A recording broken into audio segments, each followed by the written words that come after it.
Please join me in standing for the Pledge of Allegiance. I pledge allegiance to the flag of the United States of America and to the republic for which it stands, one nation, under God, indivisible, with liberty and justice for all. Thank you. I'm glad to welcome Andrew Thornton Sherman with today's announcements. Good morning. Today is Tuesday, September 24th, and it's a green day. Student drivers, please do not park in the lot near Hiller Orthodontics or Western Avenue. There are several businesses in those buildings that need the parking spaces for their customers, and they are not for the public. Juniors that are registered for the PSAT, please go to the gym tomorrow morning during advisory for the digital readiness check. Please check your email for further details. Attention seniors. Two things. One, we will meet in Fuller tomorrow morning instead of advisory. Please sit in your advisory location. Two, thank you to everyone who has filled out the senior t-shirt survey at this point. You have until today at 2:45 to complete it. Are you interested in earning $25? UVM is looking for Vermont teens between 13 and 18 to participate in a 1-hour online group study about resilience and early life stress. Stop by Tinker House to scan the QR code to participate. Attention students interested in the 2025 Southeast Asia service trip. There are still spots available. To secure your place, please pick up and submit your application forms to Dr. Sayrath in the Science Department or Mrs. Laura Gary in the Morse Arts Center within the next 2 weeks. Happy birthday today to Alice Furstenberg, Skylar Jones, Matthew McDonald, and Star Mandigo. Happy birthday.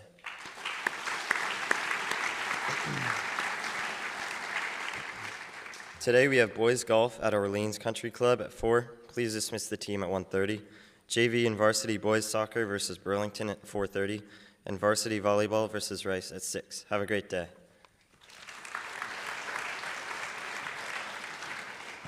Thank you. I do have a few late announcements. In a competitive game, boys varsity soccer lost to CVU 2-1 on Saturday. Luke Oliver scored and Nate Despathy had the assist. Derek Stratton played well in goal. Good job, Hilltoppers.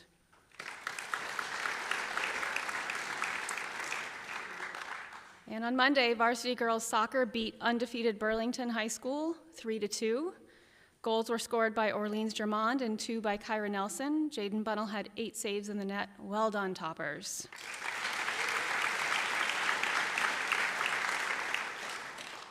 And in a close match, the St. Johnsbury Academy girls golf team finished 5th out of, not sure how many that's left out, at Champlain Country Club.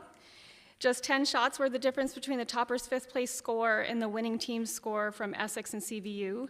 In the 23 golfer field, Lorelei Bastris finished tied for 6th overall, Kaya Kendall tied for 7th, and Justice Drayton Painter tied for 8th, making it the first time all 3 Hilltopper girls golfers finished in the top 10 this season. Congratulations.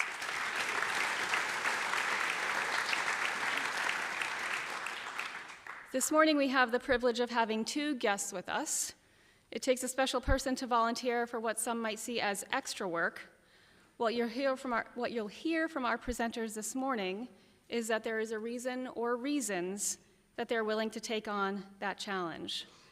Part of what you'll come to understand is that they believe in community. In fact, they believe very much in this community. Our first guest, when I knew I'd be here with you to MC Chapel this week, I asked this student if he might think about speaking again. Among several student voices last year, his remarks resonated with you all, with faculty and with staff alike. When I approached him about speaking, he said yes, of course. I told him I'd think about an angle that he could consider, something that I hoped he might capture in his remarks. And what I offered him was, in fact, quite minuscule compared to what he wrote to share with you today. Please help me welcome Junior Donnelly Johnson.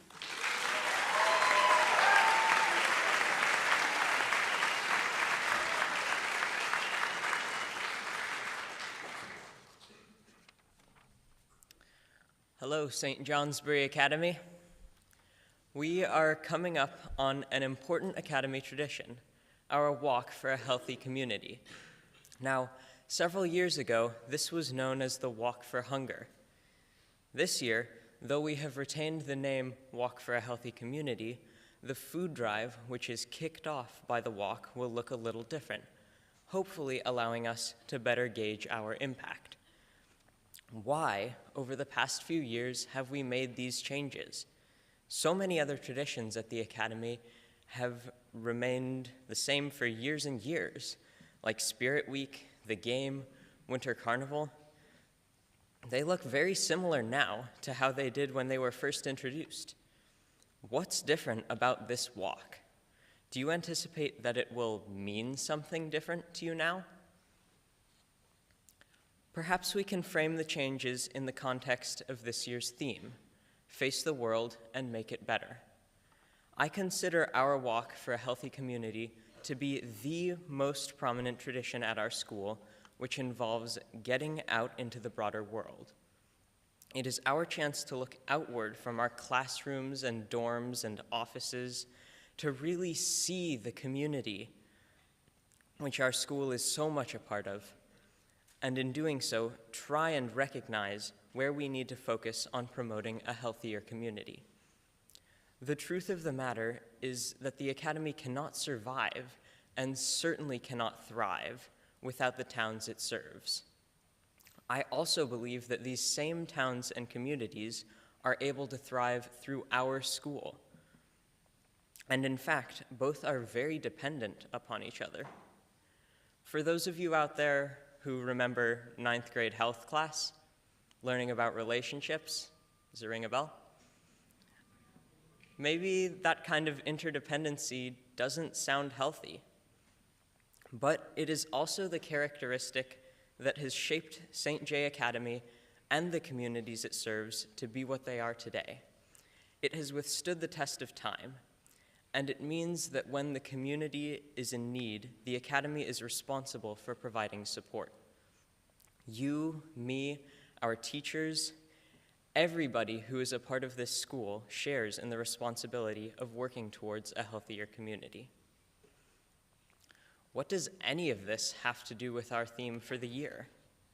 Well, much as I love school dances, pep chapels, and various other events, they are quite limited in terms of facing the world when compared to the walk. Sure, sometimes they go beyond our school. We even parade down Main Street during Spirit Week. Yet, if you boil down any of these traditions, really look at the core of our interaction with the outside community, we aren't doing the facing. We are inviting the community to face us, to celebrate with us, and be proud of us. But the walk is our chance to try and work in the other direction, our chance to let the community know we are facing you. We see where you are hurting, and we are going to do our part to help and be a dependable partner in this really deep relationship that we have with each other. Now, does any of this explain why our walk has gone through more changes over these past few years than most Academy traditions ever have? Personally, I believe that it does. Our community has faced challenges and has had to adapt to overcome those challenges. And in recent years, it has seemed that that process has been speeding up. Mr. Jones' take on the importance of community is a reminder that we all have things we need, and we all have things to offer. Being in community requires us to embrace both. That's a quote. The needs of our community, particularly after flooding led to a summer filled with so much damage and pain, have changed.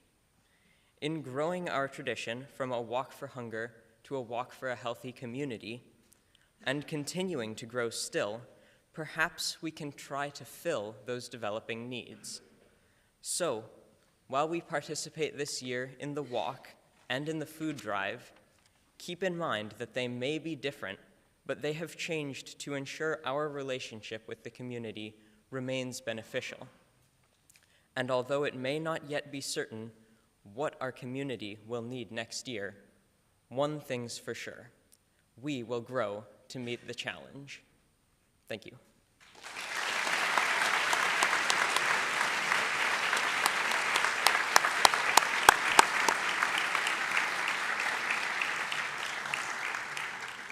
Thank you very much, Donnelly. Our next guest also spoke last year in the week leading up to the Walk for a Healthy Community. Last year, he was a senior class advisor, and his advisees decided to raise money for the Walk for a Healthy Community by hiking Mount Pisgah. He's a dedicated advisor for ninth graders this year, an enthusiastic teacher, and the fearless leader of Watermen. Please join me in welcoming Chef Hale.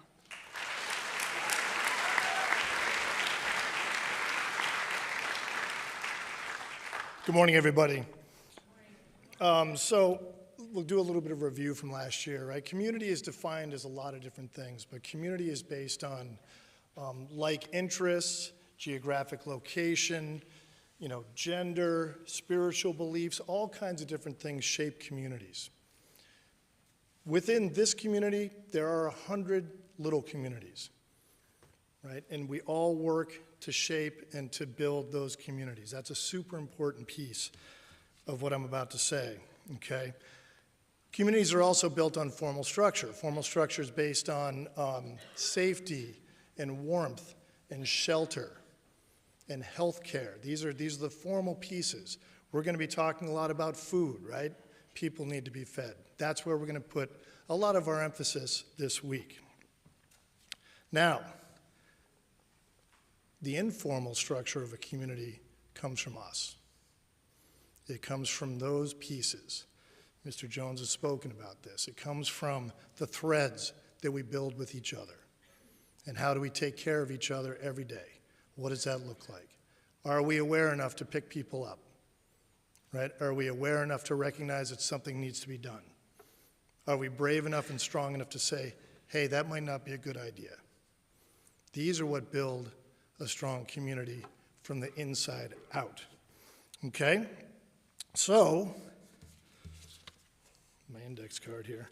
Oh, for everybody taking capstone this semester, this is what nervous looks like. Okay?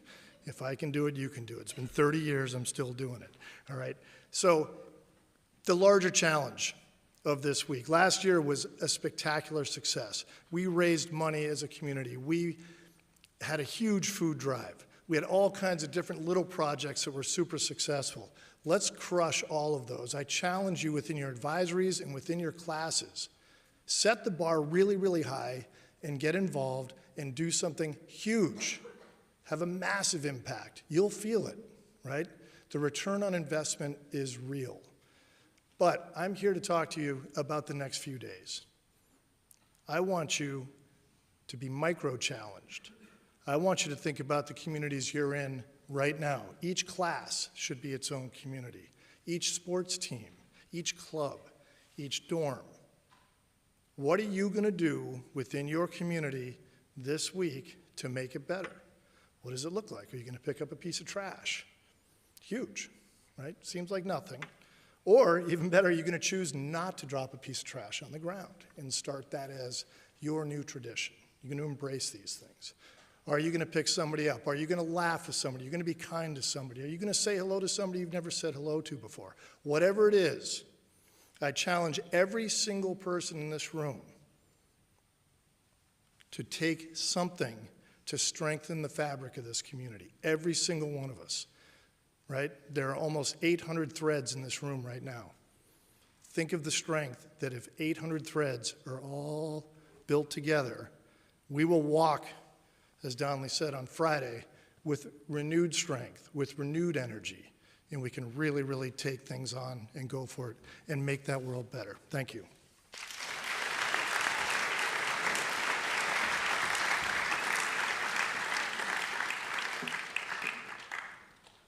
We're unbelievably lucky to have community members like Donnelly, like Chef Hale, and like two other people who I want to acknowledge right now. So Chef sort of said, we're going to crush this and we're going to set bigger goals. So a few weeks ago, I thought about the fact that often you all do all of this work and you don't see it. So you don't see the total of sort of what you bring in and what you raise. And we know it in this academic and student life office because we're moving cans all around so that we can walk, but you all don't get to see it.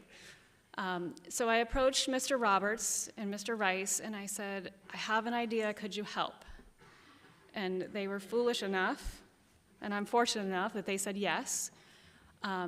And so I had an idea that if we had a mock of the Colby Bell Tower that we could try to fill with cans, that would be a really cool way for you all to see what we would do. So starting next week, we'll have that on stage here in chapel. We'll send pictures over to the black box so that the ninth graders can see it too. And my goal is that we fill that tower with non-perishable items that we can donate and just see how far we can build it. It's a pretty impressive structure, so I'm excited for you to see it too. But I want to thank Mr. Rice and Mr. Roberts for stepping up and doing that. I'm super grateful. So a round of applause for Donnelly and Chef Hale and Mr. Rice and Mr. Roberts.